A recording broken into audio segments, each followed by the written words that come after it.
Listening ചെയ്യുന്ന രീതിയുമുണ്ട്. ആവശ്യമുള്ളത് മാത്രം എടുത്ത്, അല്ലാത്തത് അല്ലെങ്കിൽ താല്പര്യമുള്ളത് മാത്രം എടുത്ത് അല്ലാത്തതിനെ അവഗണിക്കുന്ന രീതി, ബാക്കിയുള്ള വിവരങ്ങൾ എന്ത് ചെയ്യുക, അവഗണിക്കുക. ചിലപ്പം ബാക്കിയുള്ള വിവരത്തിൽ ചിലപ്പോൾ നല്ല കാര്യങ്ങൾ ഉണ്ടാവും, അത് നമുക്ക് വേണ്ടാന്ന് വെക്കേണ്ടി വരും. അങ്ങനെ സെലക്റ്റീവായിട്ട് ശ്രദ്ധിക്കുന്ന രീതിയും ഉണ്ട് എന്നുള്ളതാണ്. നാലാമത്തെ ഒരു ടൈപ്പ് എന്ന് പറയുന്നത് അറ്റന്റീവ് ലിസണിങ് ആണ്. അതായത് ശ്രദ്ധാപൂർവമുള്ള കേൾവി. അപ്പൊ ശ്രദ്ധാപൂർവം നമ്മൾ കേൾക്കുക എന്ന് പറയുമ്പോൾ ഒരാളുടെ സംസാരിക്കുന്ന കാര്യങ്ങൾ മുഴുവൻ ആ വ്യക്തിയെ നമ്മൾ കേൾക്കുക, മുഴുവനായിട്ടും ആ വ്യക്തിയെ നമ്മൾ കേൾക്കുക. അവിടെ നമ്മളുടെ മൈൻഡ് ആ പറയുന്ന വ്യക്തിയിൽ നമ്മൾ കൊടുക്കണം. അല്ലെങ്കിൽ ആ വ്യക്തി എന്താണോ പറയുന്നത് ആ കാര്യങ്ങൾ നമ്മൾ പൂർണ്ണമായ ശ്രദ്ധയോടുകൂടെ, പൂർണ്ണമായ മനസ്സാന്നിധ്യത്തോടുകൂടെ നമ്മൾ കേൾക്കുക. അവിടെ നമുക്ക് വസ്തുതകളും വിവരങ്ങളും ഒക്കെ മനസ്സിലാക്കിയെടുക്കാനായിട്ട് അതിലൂടെ നമുക്ക് സാധിക്കും. അതായത് ആ കേൾക്കുന്നതിലൂടെ നമുക്ക് സാധിക്കും. അപ്പൊ അവിടെ നമ്മുടെ ശ്രദ്ധ മറ്റു പലയിടങ്ങളിലേക്കും പോകൂല. ആ സമയത്ത് നമ്മുടെ ശ്രദ്ധ മറ്റിടങ്ങളിലേക്ക് പോകൂല. അപ്പൊ പൂർണ്ണമായിട്ട് ആ വ്യക്തി എന്താണ് പറയുന്നത്, ആ വ്യക്തിയുടെ പോയിന്റ് എന്താണ്, ആ വ്യക്തിയുടെ ഈ പറയുന്ന കാര്യത്തിൽ എന്താണ് ആ വ്യക്തി ഉദ്ദേശിക്കുന്നത് എന്ന രീതിയിലുള്ള എല്ലാ കാര്യങ്ങളും നമുക്ക് മനസ്സിലാക്കിയെടുക്കാൻ പറ്റുന്ന രീതിയിൽ ശ്രദ്ധ പൂർണ്ണമായിട്ടും ആ വ്യക്തിയിലേക്ക് കൊടുക്കുക. അപ്പൊ സംസാരിക്കുന്ന കാര്യങ്ങൾ മുഴുവൻ നമുക്ക് കേൾക്കാൻ പറ്റും. അപ്പൊ ആ സംസാരിക്കുന്ന വ്യക്തിക്ക് തീർച്ചയായിട്ടും മനസ്സ് തുറന്ന് സംസാരിക്കാനും അത് കേൾക്കാൻ ഒരാളുണ്ട് എന്ന ഒരു ഫീലിലൂടെ സംസാരിക്കാനായിട്ട് സാധിക്കുകയും ചെയ്യും. അപ്പൊ കൂടുതലായിട്ട് ആ വ്യക്തിക്ക് നല്ല രീതിയിൽ ആശയവിനിമയം നടത്താനും അവിടെ നല്ല ഒരു ബന്ധവും സൗഹൃദവും ഉണ്ടാക്കിയെടുക്കാനായിട്ട് നമുക്ക് സാധിക്കുകയും ചെയ്യും. അപ്പൊ ഇങ്ങനെ കേൾക്കുന്ന നിങ്ങളുടെ സുഹൃത്തുക്കൾ നിങ്ങൾക്ക് ഉണ്ടാകാം. ഇങ്ങനെ ശ്രദ്ധാപൂർവം കേൾക്കുന്ന ഫ്രണ്ട്സുകളോ കുടുംബങ്ങളോ അല്ലെങ്കിൽ നിങ്ങളുടെ കൂടെ ജീവിക്കുന്ന ആളുകളോ ഒക്കെ നിങ്ങളുടെ കുടുംബാംഗങ്ങളൊക്കെ ഉണ്ടാവാം.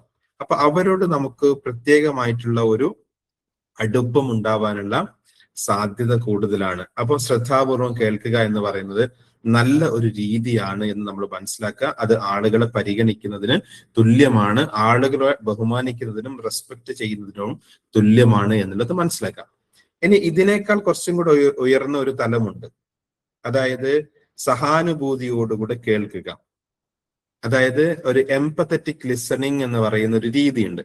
അപ്പൊ ആ എംപത്തറ്റിക് ലിസണിങ് എന്ന് പറഞ്ഞാൽ അവിടെ വാക്കുകൾ മാത്രമല്ല നമ്മൾ കേൾക്കുക, വാക്കുകൾ മാത്രമല്ല നമ്മൾ കേൾക്കുക, അവിടെ അതിന്റെ ഉള്ളിലുള്ള വികാരത്തെയും നമ്മൾ അറിയും. ആ ഒരു ഫീലിനെയും നമുക്ക് എടുക്കാനായിട്ട് പറ്റും.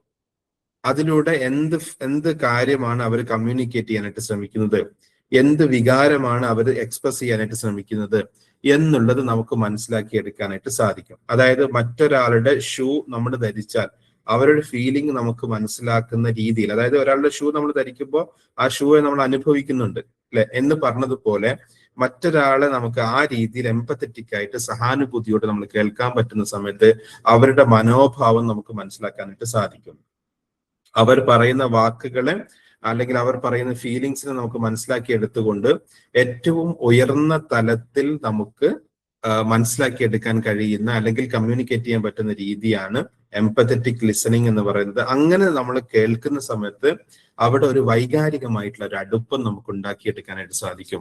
നല്ല ഒരു ആത്മബന്ധം നമുക്ക് ക്രിയേറ്റ് ചെയ്തെടുക്കാൻ പറ്റും. നല്ല ഒരു രീതിയിലുള്ള ബന്ധമാക്കിയിട്ട് നമുക്ക് മുന്നോട്ട് കൊണ്ടുപോകാനായിട്ട് സാധിക്കും. അപ്പൊ ഇന്ന് നമുക്ക് എംപത്തറ്റിക് ലിസണിങ് കിട്ടുക എന്ന് പറയുന്നത് വളരെ കുറച്ചായിരിക്കും. പക്ഷെ നമ്മൾ കൊടുക്കുന്ന ആളുകളായിട്ട് മാറാൻ നമുക്ക് പറ്റിക്കഴിഞ്ഞാൽ, സഹാനുഭൂതിയോടുകൂടി കേൾക്കാൻ പറ്റുന്ന രീതിയിലുള്ള ഒരു മാനസികാവസ്ഥ നമുക്ക് ഉണ്ടാക്കിയെടുക്കാൻ പറ്റിക്കഴിഞ്ഞാൽ നല്ല ബന്ധങ്ങൾ നമുക്ക് ഉണ്ടാക്കിയെടുക്കാനായിട്ട് സാധിക്കും എന്നുള്ളതാണ്. അപ്പൊ ആലോചിച്ച് നോക്കുക, നമ്മൾ ഇതിലൂടെ പല പറഞ്ഞ 5 കാറ്റഗറിയിലൂടെയും നമ്മൾ പോകുന്നുണ്ടാവും. അതായത് നമ്മൾ ചില സമയങ്ങളിൽ അവഗണനാപരമായിട്ട് കേൾക്കുന്നുണ്ടാവും, ചിലപ്പം നടിക്കുന്ന കേൾവി കേൾക്കുന്നുണ്ടാവും, ചിലപ്പോൾ സെലക്റ്റീവ് ആയിട്ടുള്ള കേൾവി നമ്മൾ കേൾക്കുന്നുണ്ടാവും, ചിലപ്പോൾ ശ്രദ്ധാപൂർവമായിട്ടുള്ള കേൾവി കേൾക്കുന്നുണ്ടാവും, എംപത്തറ്റിക് ആയിട്ടുള്ള ലിസണിങ് നമ്മൾ ചെയ്യുന്നുണ്ടാകും. അപ്പൊ ഇതിൽ ഈ ഓരോന്നിന്റെയും ഫലങ്ങൾ വ്യത്യസ്തമാണ്. അപ്പൊ നമുക്ക് നല്ല ബന്ധങ്ങൾ ഉണ്ടാക്കിയെടുക്കുക എന്ന ഉദ്ദേശമാണ് എങ്കിൽ നമുക്ക് ശ്രദ്ധാപൂർവം കേൾക്കുന്നതും എംപത്തറ്റിക് ആയിട്ട് സഹാനുഭൂതിയോടെ കേൾക്കുന്നതുമായ കേൾവിയുടെ അളവിനെ കൂട്ടിക്കൊണ്ടുവന്നാൽ നമുക്ക് ആ രീതിയിലുള്ള ഒരു അടുപ്പം ആളുകളുമായിട്ട് ഉണ്ടാക്കിയെടുക്കാനും നല്ല റിലേഷൻഷിപ്സ് നമുക്ക് ബിൽഡ് ചെയ്യാനും സാധിക്കും. പ്രത്യേകിച്ചിട്ട് ഫാമിലി ലൈഫിൽ ഒക്കെ ഈ ഒരു രീതിയിൽ നമ്മൾ കേൾക്കാത്തത് കൊണ്ട് പല ആളുകളുടെയും ലൈഫിൽ പ്രശ്നങ്ങൾ ഉണ്ടാകുന്നുണ്ട്. മൊബൈല് നോക്കിയിട്ട് സ്ക്രോൾ ചെയ്യുന്നു, റീൽസ് കാണുന്നു, ഇണ പറയുന്നത് കേൾക്കാനായിട്ടുള്ള മനസ്സ് ആൾക്ക് തോന്നുന്നില്ല. ഇങ്ങനെയുള്ള എത്രയോ പ്രശ്നങ്ങൾ അല്ലെങ്കിൽ ഇങ്ങനെയുള്ള എത്രയോ സംഭവങ്ങൾ നമ്മുടെ ചുറ്റുപാടും എന്ത് ചെയ്യുന്നുണ്ട്, നടക്കുന്നുണ്ട് എന്നുള്ളതാണ്. അപ്പൊ ഒരു വ്യക്തിയെ കേൾക്കുക എന്ന് പറയുന്നത് ആ വ്യക്തിയെ റെസ്പെക്ട് ചെയ്യുന്നതിന് തുല്യമാണ്, ആ വ്യക്തിയെ നമ്മൾ പരിഗണിക്കുന്നതിന് തുല്യമാണ്. ആ അർത്ഥത്തിൽ കേൾക്കുക എന്നുള്ളതിനേക്കാൾ ഒരു അർത്ഥതലം ഈ ഒരു പ്രോസസ്സിനുണ്ട് എന്ന് നമുക്ക് മനസ്സിലാക്കാം. ചില ആളുകൾ സാധാരണയായിട്ട് ചെയ്യുന്ന ഒരു കാര്യമാണ് മറുപടി പറയാൻ വേണ്ടിയിട്ട് കേൾക്കുന്ന ആളുകൾ. അവരുടെ പ്രധാനപ്പെട്ട ഫോക്കസ് എന്താണ്, അയാൾ എന്താണ് പറയുന്നത് അതിന് മറുപടി പറയാം. ആ മറുപടി പറയാൻ വേണ്ടിയിട്ട് കേൾക്കുന്ന ആളുകൾ ഫുള്ളായിട്ട് ലിസൺ ചെയ്തോളണമെന്നില്ല, ഫുള്ളായിട്ട് കേട്ടോളണമെന്നില്ല. അവരെന്താണ്, ആ മറുപടി പറയാൻ വേണ്ടിയിട്ട് അയാൾ എന്താണോ ഉന്നയിക്കുന്നത് ആ ഉന്നയിക്കുന്ന കാര്യത്തിൽ മറുപടി പറയുക എന്നുള്ള ഉദ്ദേശം കൊണ്ട് മാത്രം എന്ത് ചെയ്യുന്നു, അവര് അതായത് കേൾക്കുന്ന ആളുകളുണ്ട്. അതേ സമയത്ത് മനസ്സിലാക്കാൻ കേൾക്കുന്ന ആളുകൾ അവർ ശരിക്കും ഒരു ലീഡേഴ്സ് ആണ്, നേതാക്കന്മാരാണ്. അതായത് അവർ ലീഡ് ചെയ്യുന്ന ആളുകളായിട്ട് അവർക്ക് മാറാനായിട്ട് പറ്റും, മനസ്സിലാക്കാൻ വേണ്ടിയിട്ട് കേൾക്കുന്ന ആളുകൾ.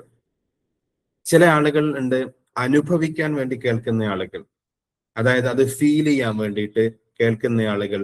അവരാണ് യഥാർത്ഥത്തിൽ മാറ്റം സൃഷ്ടിക്കുന്ന ആളുകൾ.